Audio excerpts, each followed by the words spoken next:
할렐루야. 네, 자리 정돈 해주시고요. 어서 들어오세요. 예, 예배 시작하겠습니다. 어서 들어오세요.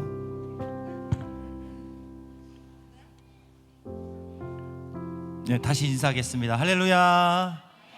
네, 아멘. 감사합니다.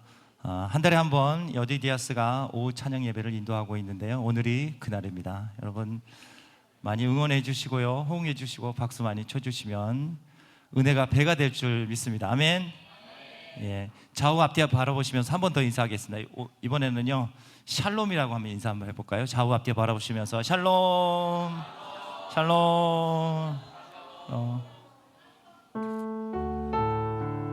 자막 띄워주세요.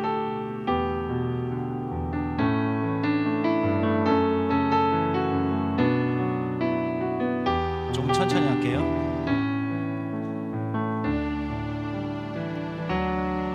샬롬, 샬롬, 샬롬, 샬롬, 샬롬, 샬롬. 내니 두려워 말아라. 나의 아들 나의 딸아, 안심하라.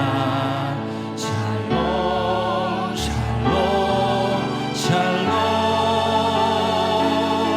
샬롬, 샬롬, 샬롬.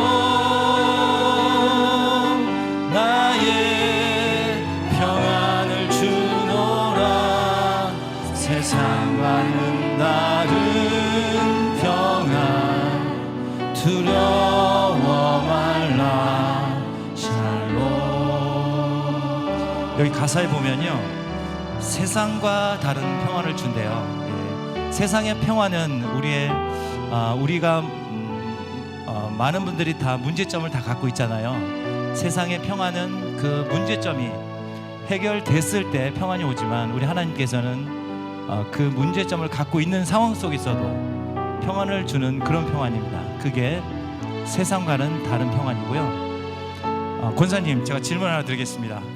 예수님께서 십자가에 매달려 돌아가시고 제자들이 뿔뿔이 흩어졌잖아요. 그렇죠? 우리 베드로는 어디 갔나요?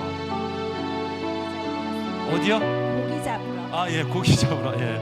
우리 베드로는 갈릴리 호숫가에서 넉넉고 자신이 믿고 있던 스승이 죽었는데 갈릴리 호숫가에서 고기를 잡고 있었습니다. 예, 넉넉고. 그때 예수님께서 호련히 나타나셔서 말씀하셨는데 뭐라고 얘기했을까요? 첫 마디가요? 샬롬. 네, 샬롬. 평안할지어다. 예, 베드로의 마음이 얼마나 불편했겠습니까? 예, 예수님이 나타나서 샬롬이라고 말씀해 주셨습니다. 오늘 이 찬양도요 그 샬롬인데요. 여러분 가정이 여러분 때문에 샬롬 하시길 바라고요. 여러분 직장이 여러분 때문에 샬롬 하시고, 우리 교회가 여러분 한 사람 한 사람 때문에 샬롬 하시기를 예수님의 이름으로 축원드립니다.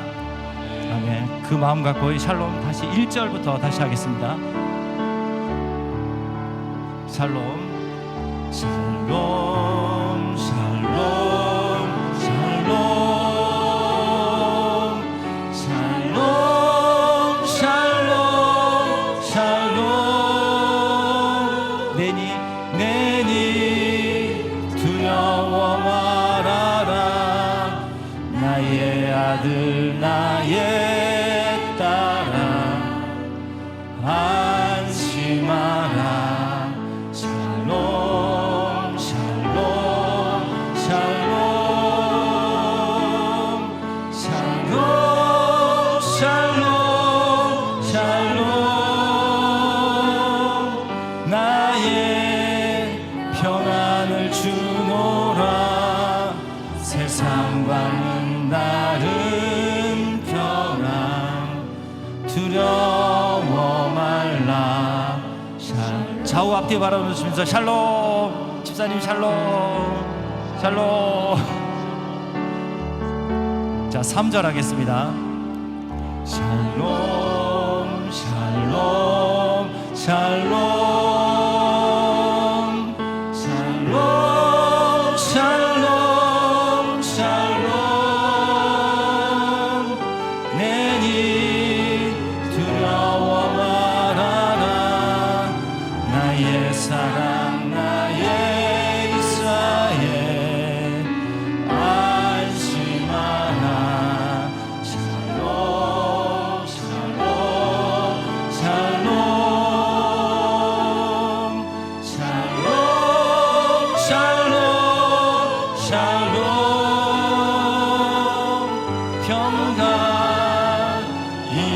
있을지어다.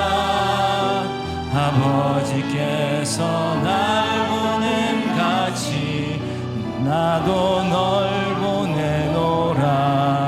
샬롬. 아멘. 그런 마음 갖고 3절부터 다시 한번 해보겠습니다. 샬롬 샬롬 샬롬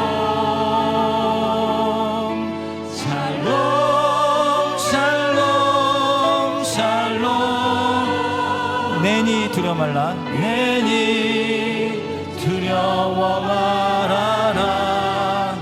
나의 사랑 나의 이스라엘 안심하라. 샬롬 샬롬 샬롬 샬롬 샬롬 샬롬. 평강 있을지어다. 아버지께서 날 보냄 같이 나도 널 보내노라. 샬롬. 아멘. 아멘. 우리 박수 치면서 참 즐거운 노래를 찬양하겠습니다. 빨리 박수. 힘차게 찬양하겠습니다.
근데 좀 죄송한 얘기인데요. 참 즐거운 노래인데 참 졸리운 노래로 제 귀에 이제 그렇게 들리거든요. 이렇게 끝내려고 그랬는데 안 되겠습니다. 예. 박자를 지금부터 좀 더 빨리 해주시고요. 예, 이 표정에서 나와야 되는데 지금 되게 즐거운데 참 졸리운 노래를 이렇게 하시는 것 같거든요. 템포를 좀 빨리 해서 한 번 더 힘차게 다시 한번 해보겠습니다. 박수! 좀 더 빨리.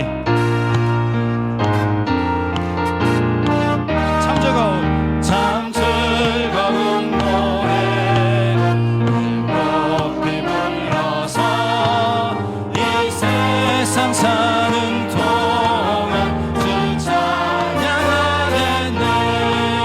복주실 삶이 멀리 가보니 나 건너갈 요단 나 두려시 보이네. 참 즐거운 참 아름다운 노래 늘 높이 부르세. 하늘의 소망 주신 주 찬양하여라. 참 아름다운 노래 다 함께 부르세. 하늘의 기쁨 주신 주 찬양하여라. 참 즐거운 노래를 높이 불러서 내 영혼 구원하신 주 찬양하겠네. 땅 위의 성도들이 부르는 노래에 저 하늘의 천사들 다 화답하겠네. 참 아름다운 노래 참 아름다운 노래 늘 높이 부르세. 하늘의 소망 주신 주 찬양하여라.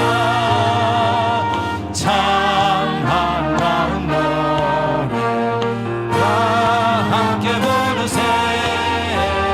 하늘의 기쁨 주신 주 찬양하여라. 참 즐거운 노래를 높이 불러서 만왕의 왕 되신 주 나 찬양하겠네. 거룩한 하늘 노래 들려올 그때에 참 그리운 주님을 한가히 대하리. 참 아름다운 노래 늘 함께 부르세. 하늘의 소망 주신 주 찬양하여라. 참 아름다운 노래 다 함께 부르세. 하늘의 기쁨 주신 주 찬양하여라. 아멘. 박수. 예, 여기 가사에 보니까요. 참 즐거운 노래 다 함께 부르니 정말 함께 부르세. 하늘의 기쁨 주신 주 찬양하여라. 이렇게 했는데 다 같이 함께 부르니까 더 즐거운 줄 믿습니다. 아멘. 다음 찬양은요, 나 같은 죄인 살리신 찬양하겠습니다. 우리 모두는 죄인이지만 하나님께서 우리에게 찬양하라고 명령하셨기에 부족하지만 우리는 찬양할 수밖에 없습니다. 아멘. 그 믿음 갖고 이 찬양하겠습니다.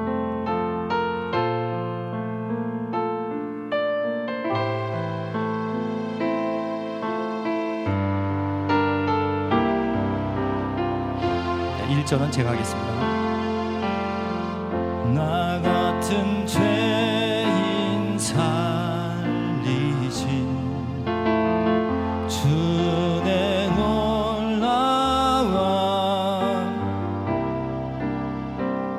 잃었던 생명 찾았고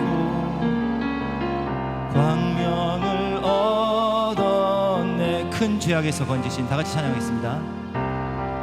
큰 죄악에서 건지신 주의 고마워. 나 처음 믿은 그 시간 귀하고 귀한 주 찬양, 주 찬양, 주 찬양, 내 마음 다해 주 찬양, 주 찬양, 내 생명 다해. 이제껏 내가 내가 산 것도 아멘. 주님의 은혜라. 또 나를 장차 본향에 인도해 주시. 거기서 우리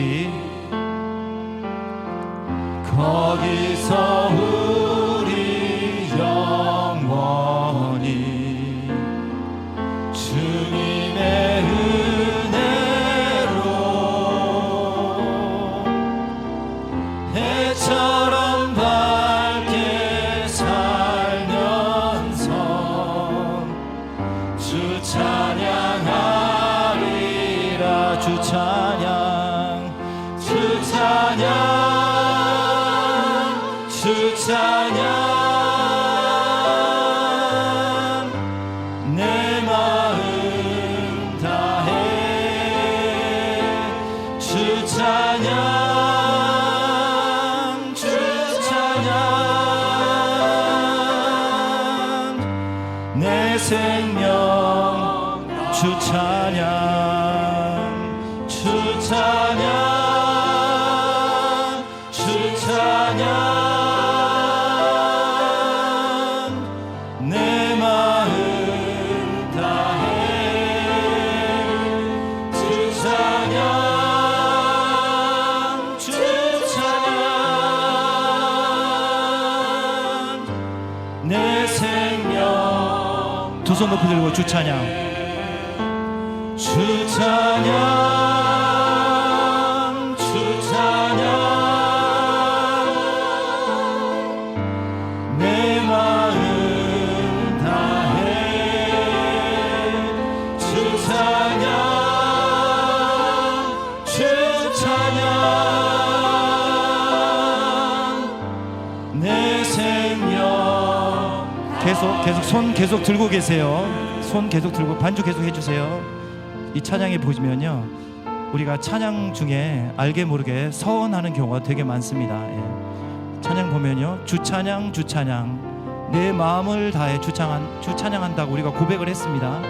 다음 가사에 보면요, 주 찬양, 주 찬양, 우리의 생명을 다해 주 찬양한다고 여러분들 여기서 서원하셨어요. 제가 제 귀로 똑똑히 들었거든요.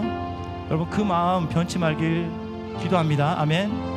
네, 그 마음 갖고 다시 주 찬양 반복하겠습니다. 주 찬양, 주 찬양,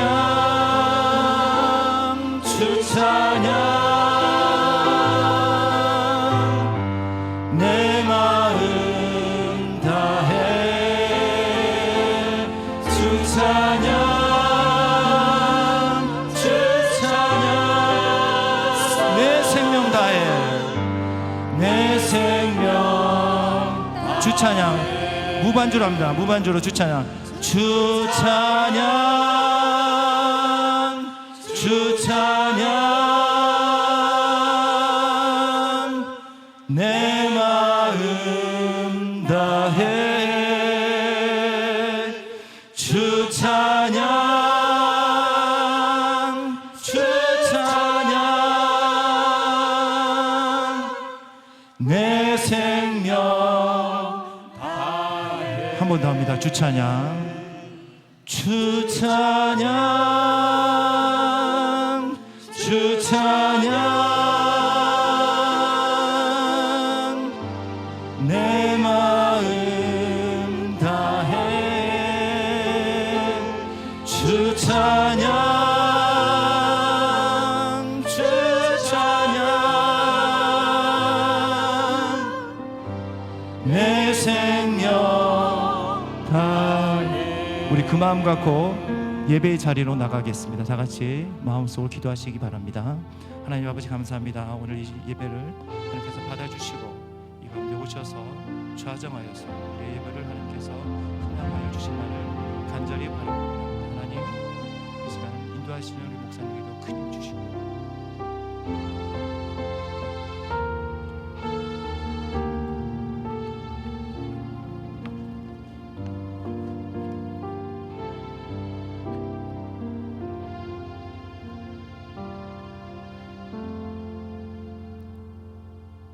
가장 좋은 길로 저희들을 인도하시는 하나님 아버지, 거룩한 주의로 찬양 예배를 드리게 하시니 감사합니다.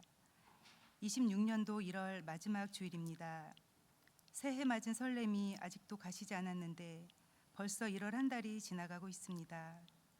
이렇게 빠르게 지나가는 시간들이 이 땅에 떨어져 사라지지 않고 하나님 나라의 생명책에 기록되게 하여 주옵소서. 비록 이곳이 광야일지라도 저희들의 시선은 세상이 아닌 하나님을 향하게 하여 주셔서 두 마음을 품지 않게 하여 주시옵고 매일매일 만나를 경험하는 자녀들 되게 하옵소서. 하나님 아버지, 저희들은 겉사람의 구습을 버리고 오직 예수님의 십자가 보혈로 새롭게 되길 원합니다. 우리 모두 아버지의 마음을 조금은 헤아릴 줄 아는 지혜롭고 성숙한 자녀 되게 하옵소서. 사랑과 긍휼의 하나님 아버지, 은성의 환우분들을 기도합니다. 몸의 연약함으로 마음도 굳어져 있는 자녀들이 힘들어 낙심하지 않게 하여 주시옵고 한 사람 한 사람 친히 만나 주시어 하나님의 크신 사랑과 능력으로 회복시켜 주옵소서. 뒤돌아보니 하나님이 함께 하셨고 하나님의 콜링이었다라고 고백하며 오직 믿음과 소망으로 이기게 하여 주옵소서.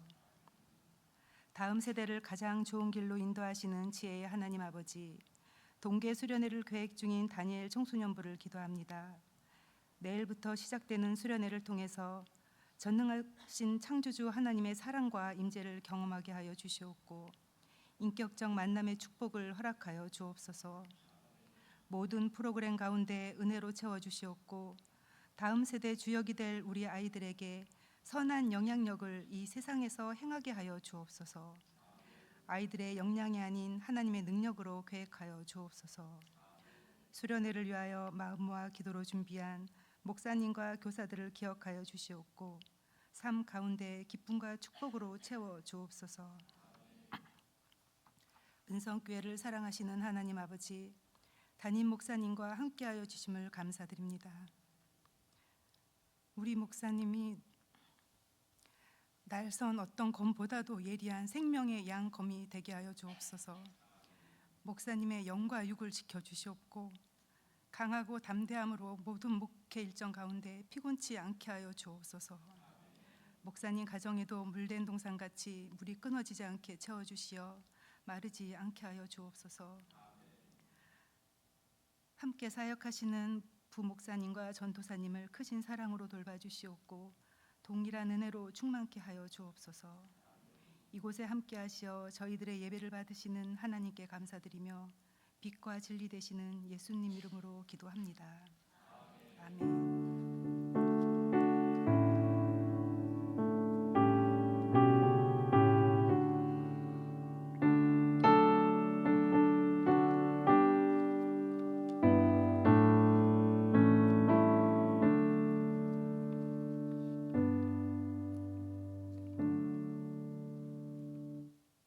이 시간 하나님께서 우리에게 주신 말씀은 창세기 9장 8절에서 17절 말씀입니다. 창세기 9장 8절에서 17절 말씀입니다.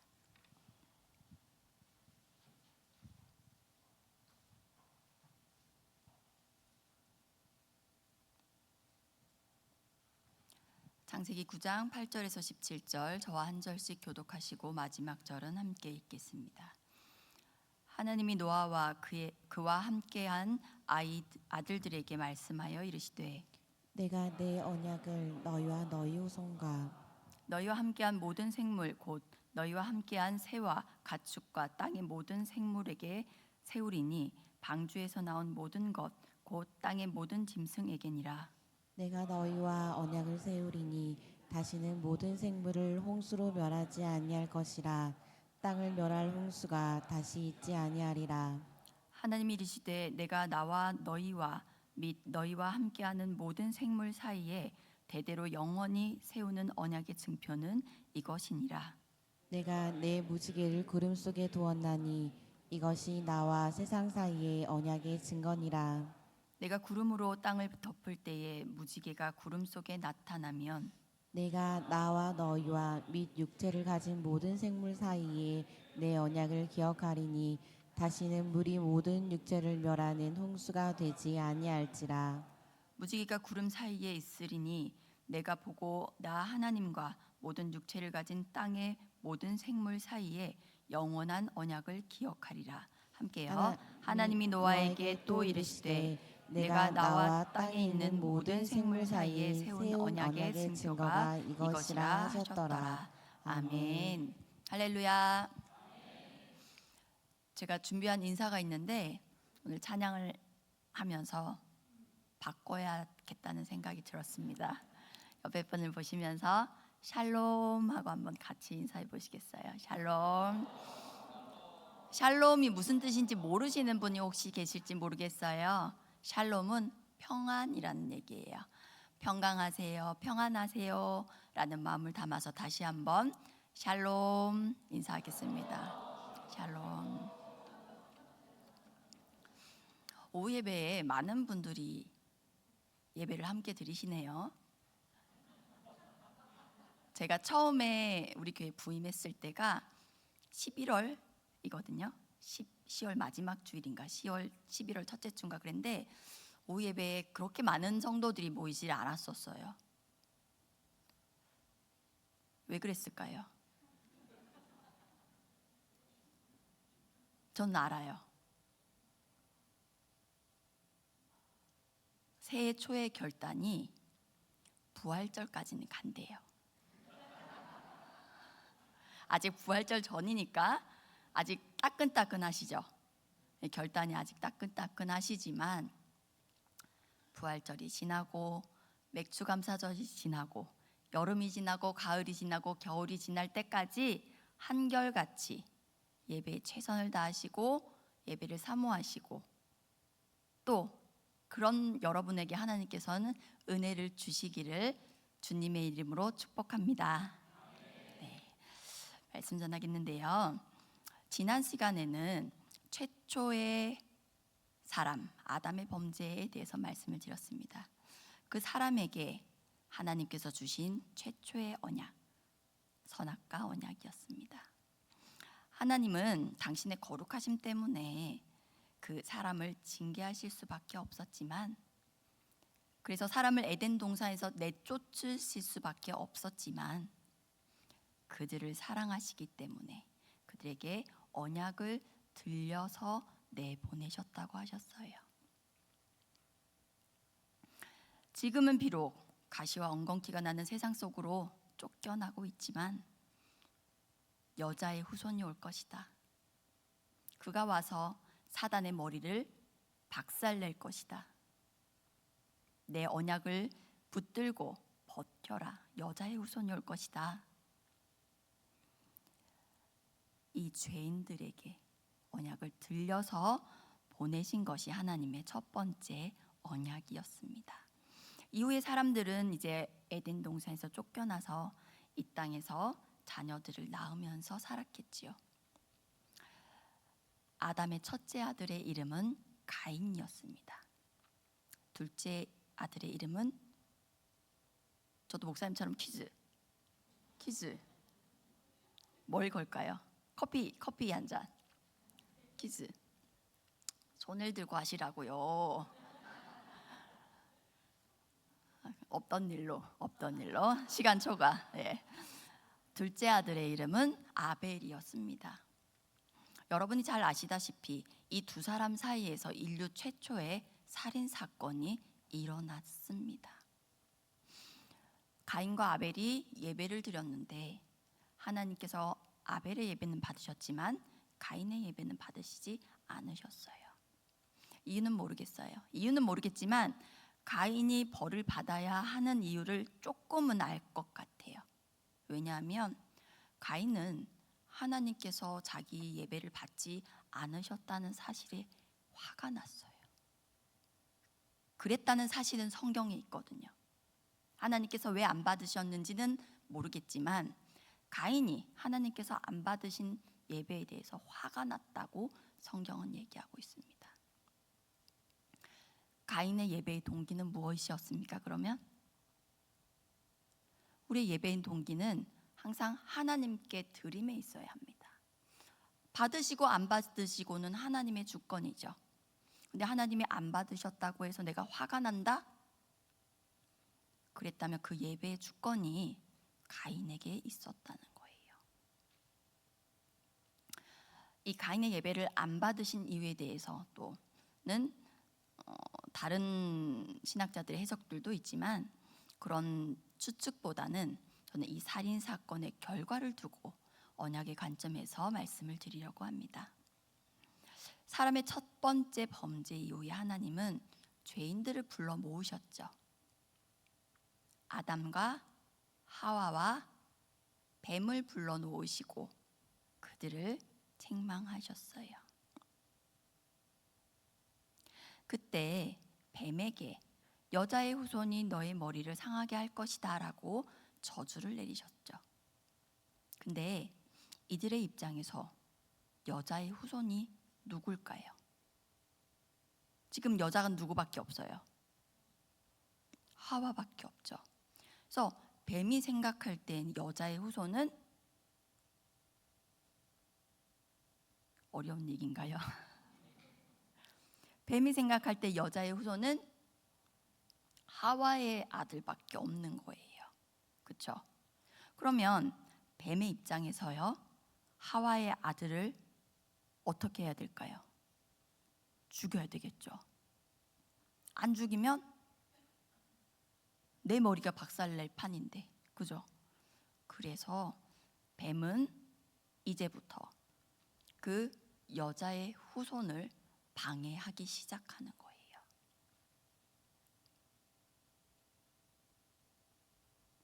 사단이 알게 된 이상 가만히 있을 수는 없는 일이죠. 그래서 이후에 많은 구약의 사건들을 이 맥락에서 이해할 수가 있는 거예요.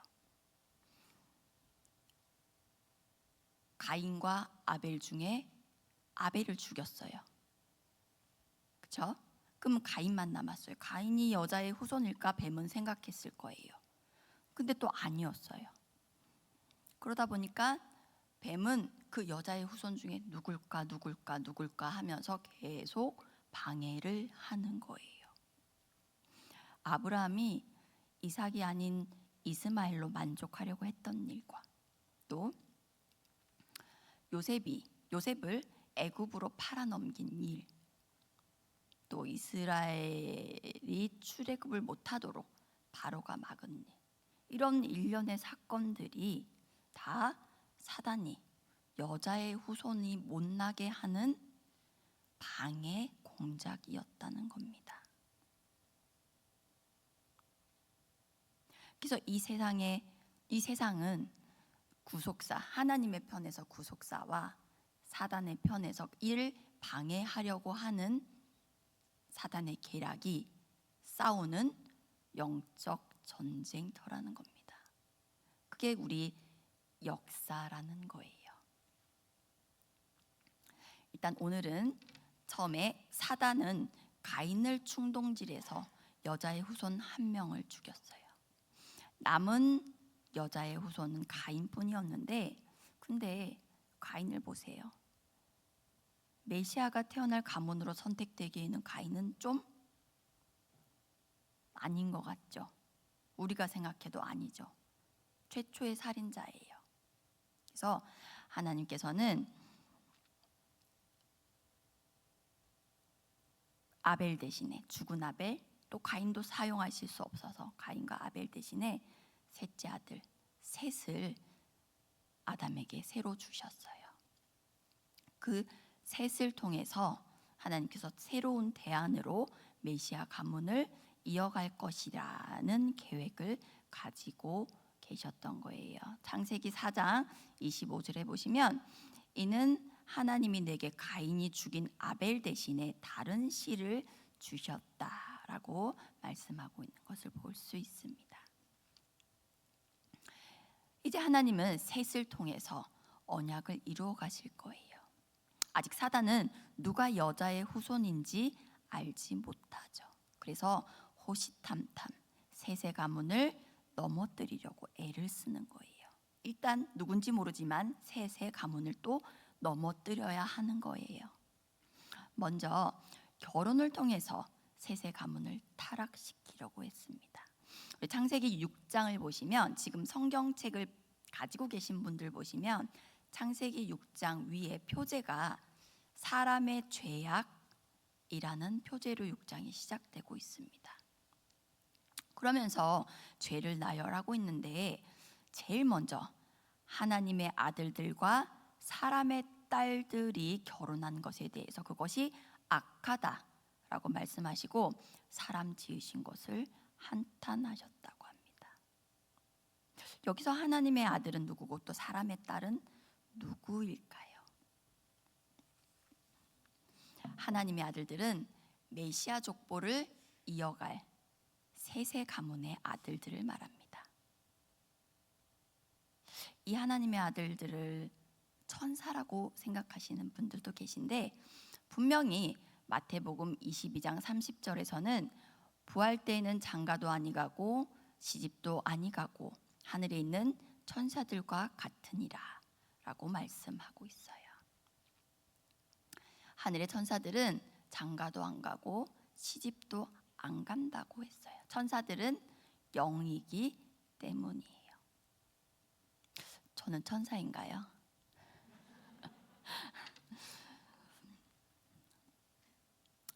하늘의 천사들은 장가도 안 가고 시집도 안 간다고 했습니다. 하나님의 아들들은 메시아 가문의 유업을 이을 셋의 자손이고 그렇다면 사람의 자손, 사람의 딸들은 이미 실패한 가인의 자손을 말하는 거예요.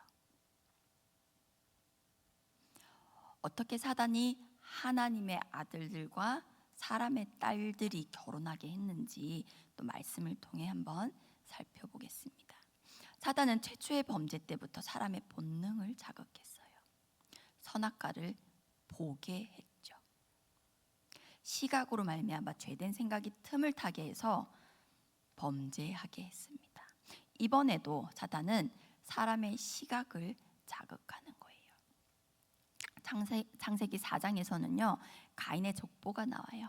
그때 보면은 무엇을 발명했고 뭐 또 무슨 문명을 시작한 사람, 업적들 이런 사람들 쭉 나열하고 있어요. 우리 창세기 4장 20절에서 22절 말씀 한번 교독해 보실게요. 20절 제가 먼저 읽겠습니다. 아단은 야발을 낳았으니 그는 장막에 거주하며 가축을 치는 자의 조상이 되었고 그의 아우의 이름은 유발이니 그는 수금과 퉁소를 잡는 모든 자의 조상이 되었으며 실라는 두발 가인을 낳았으니 그는 구리와 쇠로 여러 가지 기구를 만드는 자요 두발 가인의 누이는 나아마였더라 라고 얘기하고 있습니다. 여기서 보시면 뭘 만든 사람이다, 뭘 최초로 시작한 사람이다 이렇게 나오면서 마지막에 조금 생뚱맞게 두발 가인의 누이는 나아마였더라 라고 얘기하고 있어요. 조금 뜬금없죠. 이유가 있습니다. 성경에서 이름이 나오는 것은 의미가 있잖아요. 이 나아마라는 이름의 뜻이 아름다움입니다. 가인의 아들들의 이름이 나오다가 갑자기 딸 이름이 나오는데 그 이름이 아름다움이라는 거예요. 그 딸이 아름다웠다는 거예요. 앞부분에서 하나님의 아들들이 사람의 딸들의 아름다움을 보고 아내로 삼았다고 했었습니다. 그래서 결국 셋의 자손들이 메시아의 가문으로서의 거룩함을 지켜야 했던 셋의 아들들이 가인의 자손, 사람의 딸들과 결혼을 하고 통혼했다는 겁니다. 사단의 계략이 적중하게 된 거죠. 아름다움을 보게 했더니 선악과를 봤을 때처럼 하나님의 아들들이 사람의 딸들을 보고 그들을 취하게 된 겁니다. 메시아 족보를 더럽히려는 사단의 계략이 통한 거죠. 요즘 가치관으로 보면 신앙생활 잘 하던 청년, 예수 잘 믿는 청년이 어느 날 얼굴만 보고 예쁜 청년과 결혼을 한 겁니다. 신앙과는 관계없이, 아니 신앙을 저버리면서 얼굴 이쁜 자매만 보고 신앙을 버리고 결혼을 했다는 것과 마찬가지라는 겁니다. 하나님은 노아 때에도 세상의 악함을 지적하시기보다는 하나님의 사람들이 세상의 악함에 동화되는 것을 지적하셨어요. 세상은 원래 악합니다. 그러나 하나님의 아들들이 세상 문화를 따라 타락하는 것이 마지막 때의 징조라는 거예요. 하나님의 사람들이 세속화되는 것을 하나님은 말세의 징조라고 보셨다고 합니다. 세상은 항상 악합니다. 세상은 원래 악하고 세상은 항상 악한데 교회가 세상을 변화시키지 못하고 동화될 때에 심판이 시작된다는 거예요. 하나님은 다시 한번 사람 지으심으로 인해서 사람으로 인해서 한탄하셨습니다. 그런데 하나님은 사람에 대한 실망도 실망이었지만 이 노아 때의 사람들에 대한 실망도 실망이었지만 구속 사역을 이루실 메시아 족보를 지켜야 할 다른 계획이 필요하셨어요. 이대로 가다가는 메시아 가문은 온통 타락할 것이기 때문입니다. 그래서 하나님은 이 땅에 홍수를 내리신 거예요. 더 이상 이 사람들에게 기대하지 않고 노아 외의 모든 사람을 없애기로 하신 거예요. 노아 가문을 지키기 위해서 말입니다. 이것은 죄인들의 입장에서는 심판이지만 구속사의 관점에서는 보호라는 거예요. 이 메시아 혈통을 보존하기 위해서 셋의 자손, 여자의 후손을 통해서 우리에게 구원을 주시기 위해 이 타락한 사람들을 다 멸하시기로 하신 거예요. 누가복음 17장 27절에서는 예수님께서 이 노아 홍수를 두시고 이렇게 말씀하셨습니다. 우리 함께 읽겠습니다. 시작. 노아가 방주에 들어가던 날까지 사람들이 먹고 마시고 장가들고 시집가더니 홍수가 나서 그들을 다 멸망시켰으며. 노아 때의 죄악을 말씀하시면서 먹고 마시고 시집장가 가는 것을 대표적으로 말씀하셨어요. 여러분들 결혼하셨잖아요. 그렇죠? 어떻게 생각하세요? 죄인가요? 시집 못 간 저만 의로운가요? 여기서 노아 때의 죄악을 말씀하시면서 이 시집장 같은 것을 말씀하신 것은 좀 전에 제가 말씀드렸던 타락한 결혼이 죄라고 말씀하시는 겁니다. 근데 이 와중에 노아는 창세기 6장 8절에서는 그러나 노아는 여호와께 은혜를 입었더라고 말씀하고 있습니다. 누구도 거룩을 지키지 않았던 그때에 타락할 대로 타락한 그 땅에서 홀로 노아의 가족만이 거룩함을 지켰다는 거예요. 사단은 결혼으로 메시아 혈통을 해치려고 했고 또 폭력으로 셋의 가문을 괴롭히려고 했어요. 이미 가인은 아벨을 죽였죠. 폭력으로. 그 가인의 자손이 세운 도시국가의 수장이 노래하는 노래가 4장 23절 24절에 나오는데요. 조금 충격적입니다. 한 절씩 교독하실게요. 라멕이 아내들에게 이르되 아다와 실라여 내 목소리를 들으라. 라멕의 아내들이여 내 말을 들으라. 나의 상처로 말미암아 내가 사람을 죽였고 나의 상함으로 말미암아 소년을 죽였도다. 가인을 위하여는 벌이 7배일진데 라멕을 위하여는 벌이 77배이리로다 하였더라. 네, 잔인성과 폭력성을 드러내는 노래입니다. 폭력으로 이 도시국가를 다스리겠다는 것이에요. 이 폭력성으로 거룩한 셋의 자손들을 괴롭혔다는 거예요. 이 사람은 한 남자와 한 여자가 하나 되는 하나님이 정하신 결혼의 원칙도 깨버렸습니다. 지금 본문에서 나온 이 노래에만 등장한 부인이 2명이에요. 결혼을 타락시켰습니다. 이 통혼과 폭력으로 셋의 가문이 타락하게 했고 결국에 남은 자는 노아의 가족 8명밖에 없었던 거예요. 처음에 가인과 아벨이 있었는데 여자의 후손 아벨은 죽었고 가인도 타락했고 또 새로 얻은 아들 셋의 가문도 이렇게 타락을 시키는 거예요. 뱀이, 사탄이. 그렇지만 이 노아 가족 8명은 남았다고 합니다. 노아가 믿음을 지키는 과정을 여러분 많이 상상해 보셨죠? 우리 주일학교 때부터도 설교 시간에 얘기를 듣고 사파로 보여주시고 산 꼭대기에 나무를 짊어지고 가서 방주를 짓고 하는 모습들을 상상해 보셨을 겁니다. 그런 노아를 사람들은 조롱하고 미련하다고 했고 비웃었죠.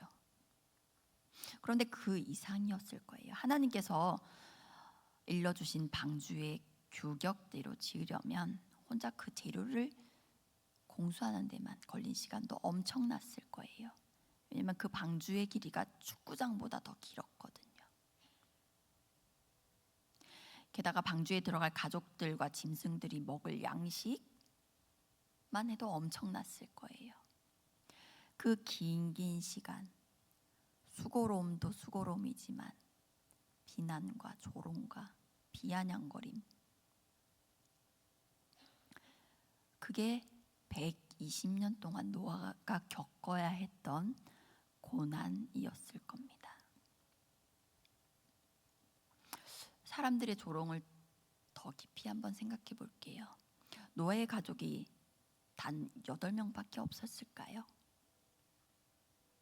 우리가 성경을 보면 그 시대에 노아의 가족이 8명만 있었을까? 아들과 며느리까지 이름이 나오는데 8명밖에 없었을까? 하는 의문이 들기도 합니다. 노아의 형제들도 있었을 거예요. 어쩌면 자녀도 더 있었을지 모르겠습니다. 그런데 8명밖에 남지 않았다는 것은 노아의 다른 가족들조차 사단에게 넘어갔다는 얘기인 거예요. 결혼으로 또 폭력으로 여자의 후손이 나오지 못하게 하는 그 계략에 넘어갔다는 거예요. 형제도 가족도 그를 비웃고 때로는 폭력으로 핍박했을 때도 노아는 하나님에 대한 믿음을 지켰던 거예요. 여러분, 우리 아이들을 위해서 한번 기도를 많이 해주셔야 될 것 같아요. 우리 자녀들이 학교에서 예수 믿는 친구들을 손들어 봐라 그러면 자기 말고 한두 명 이렇게밖에 없다고 해요. 저희가 어렸을 때 신앙생활을 할 때랑은 또 많이 다르다고 해요. 중요한 모임을 주일날 하고 또 교회 나간다고 놀리고 따돌리고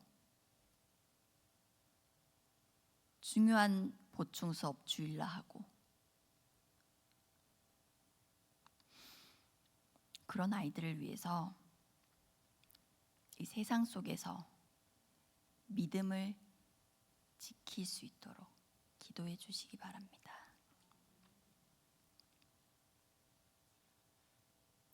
노아처럼 참 외롭게 신앙생활을 하고 있는 아이들일지 몰라요. 부모님이 같이 신앙생활하는 친구들도 있지만 정말 믿음의 1세대로서 혼자 신앙생활하는 아이들, 그 아이들을 위해서 누가 기도해 주시겠습니까? 우리 여러분들이 그 아이들을 품고 기도해 주셨으면 좋겠습니다. 내일 우리 동계 수련회 가죠. 우리 중고등부 아이들이 수련회, 겨울 수련회, 또 여름 수련회, 여름 성경학교 여러분 많이 보내주시고 보내주실 뿐 아니라 우리는 아이가 없잖아요. 기도해 주시고 또 물질로 후원해 주시면 감사드리겠습니다. 아멘이 없네요. 네. 창세기 6장 22절은 이렇게 말합니다. 노아가 그와 같이 하여 하나님이 자기에게 명하신 대로 다 준행하였더라. 7장 5절에서 이렇게 말씀합니다. 노아가 여호와께서 자기에게 명하신 대로 다 준행하였더라.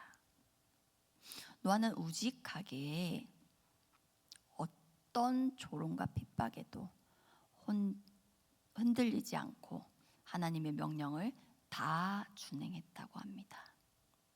이 순종으로 인해서 노아는 홍수 심판에서 하나님의 은혜를 입게 되었고 이 가문을 보존해서 이 노아의 가문을 보존해서 메시아 족보를 이어가는 사명을 감당했던 거죠.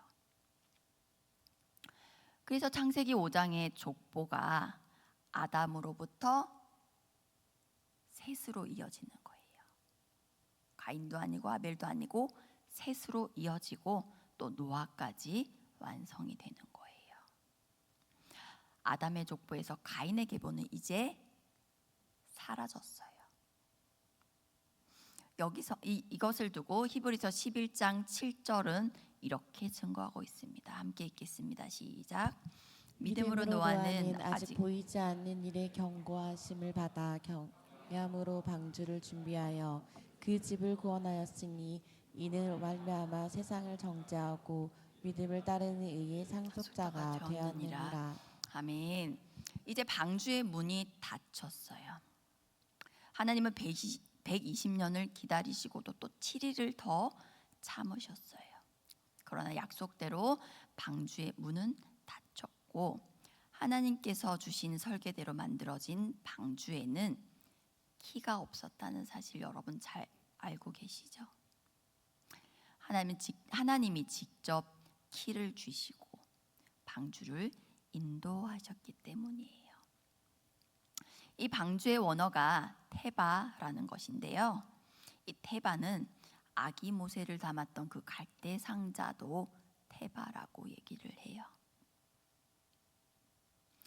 모세가 이스라엘을 구원하기 위해서 그 생명이 지켜져야 했듯이 노아의 가족도 하나님의 구속사를 이루기 위해서 지켜져야 했던 겁니다. 이 방주를 다 지은 후에 하나님께서 노아에게 방주로 들어가라고 하셨는데 제가 수요 예배 때도 한번 말씀드렸어요. 우리 성경에서는 하나님께서 노아에게 방주로 들어가라라고 얘기를 하셨지만 킹 제임스 버전에서 보시면요, come into라고 얘기하고 있어요.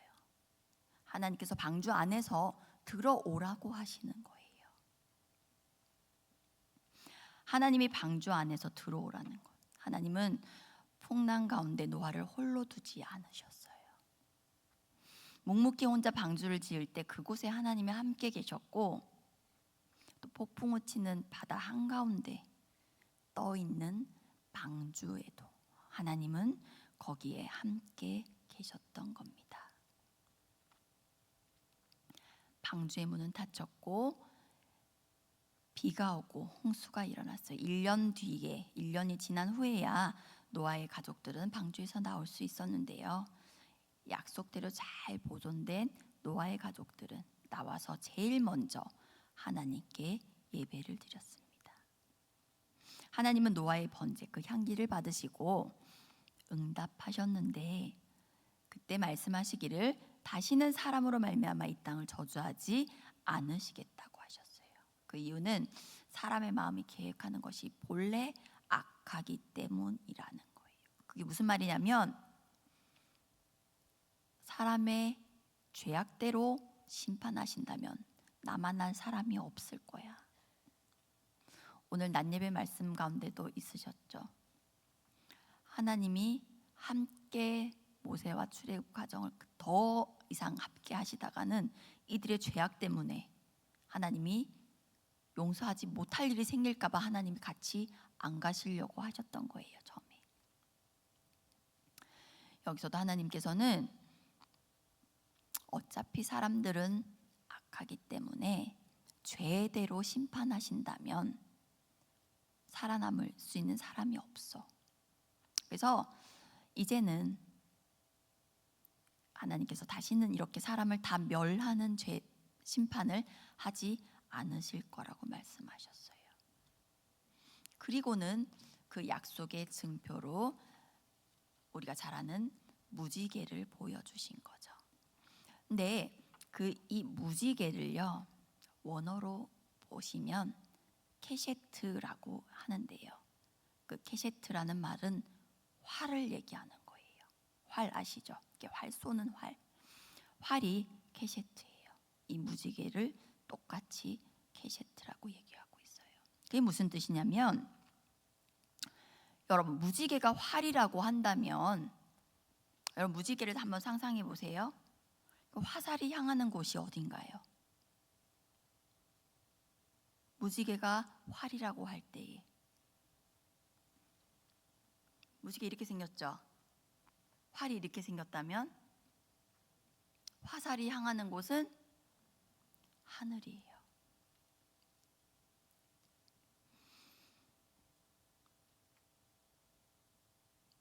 무지개를 보고 이 영원한 언약을 기억하라고 하시는데 이 무지개를 보라는 말은 이 활을 보라는 것. 이 화살이 향한 방향을 보라는 거예요. 활시위를 하늘로 향하게 당겨져 있는 모습을 보면서 화살을 하나님 당신에게로 향하게 하신 하나님의 사랑을 기억하라는 거예요. 사람에게는 소망이 없고 오히려 사람 지으신 하나님께서 한탄하시면서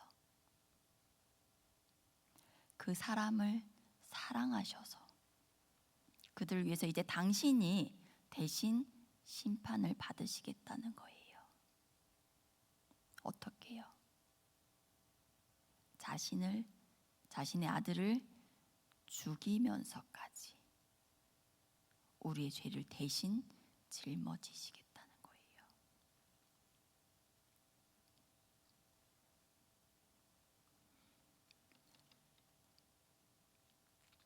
하나님의 오래 참으심으로 그 하나님의 사랑으로 용서함 받은 우리에게 어떻게 살아야 할지 베드로 사도는 몇 가지 말씀해주고 있는데요. 이제는 더 이상 하나님이 물로 이 세상을 다 멸하실 심판은 하지 않겠다고 약속하셨지만 마지막 날에 있을 불심판이 있어요. 마지막 날에 있을 불심판에 대해서 경고하면서 베드로 사도는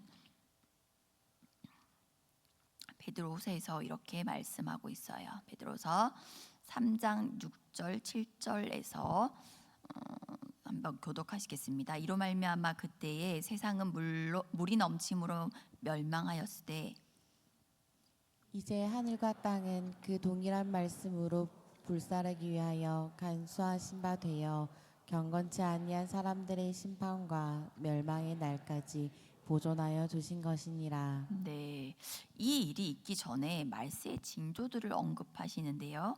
그 앞에 있는 3, 4절을 또 한번 읽어보실게요.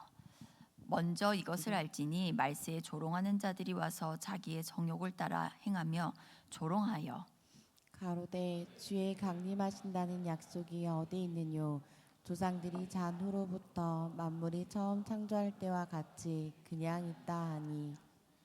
말세 때에도 노아의 때와 같이 믿는 자들을 조롱하며 또 믿음을 흔들려고 속인다고 하고 있습니다. 그러나 성경은 분명히 말하고 있죠. 9절에서는요 이렇게 얘기하고 있어요. 함께 읽겠습니다.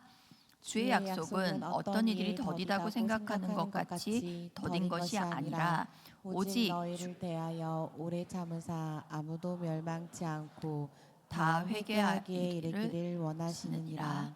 아멘. 심판이 없는 것이 아니라 한 생명이라도 더 구원하시려고 하나님께서 오래 참고 계시다는 말씀이에요. 이 하나님의 사랑을 기억하고 감사하면서 우리에게 주어진 이 말세의 환난들을 이겨내야 하는 거지요. 사람의 자손들은 하나님의 자손들을 계속해서 핍박할 겁니다. 조롱하고 비아냥거리고 안목의 정욕으로 유혹할 겁니다. 그때 베드로 사도는 우리에게 주 앞에서 점도 없고 흠도 없이 평강 가운데 나타나기를 힘쓰라고 격려하고 있습니다. 거룩하라는 말이에요.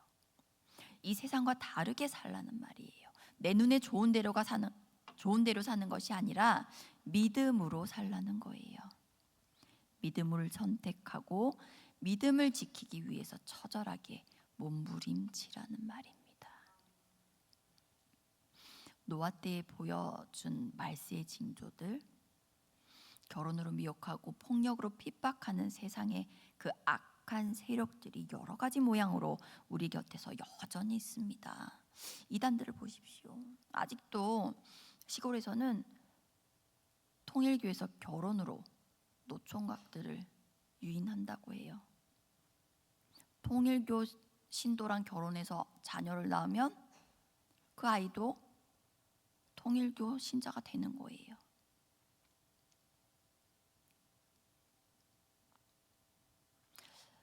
이단까지는 아니어도 우리에게 신앙을 버리게 하는 유혹들이 얼마나 많은지 몰라요. 이때에 이 말세 때에 이 말세의 징조들을 볼 때에 우리는 한편으로는 무지개를 보면서 하나님의 사랑을 묵상해야 되고 또 한편으로는 오래 참으시는 하나님의 사랑을 기억하면서 믿음으로 살아내기 위해 힘써야 되는 거죠. 사랑하는 여러분, 비가 그친 뒤에 하늘에 뜬 무지개를 볼 때가 있죠. 그때마다 우리는 기억해야 합니다. 저 활시가 향하는 곳이 어디인가.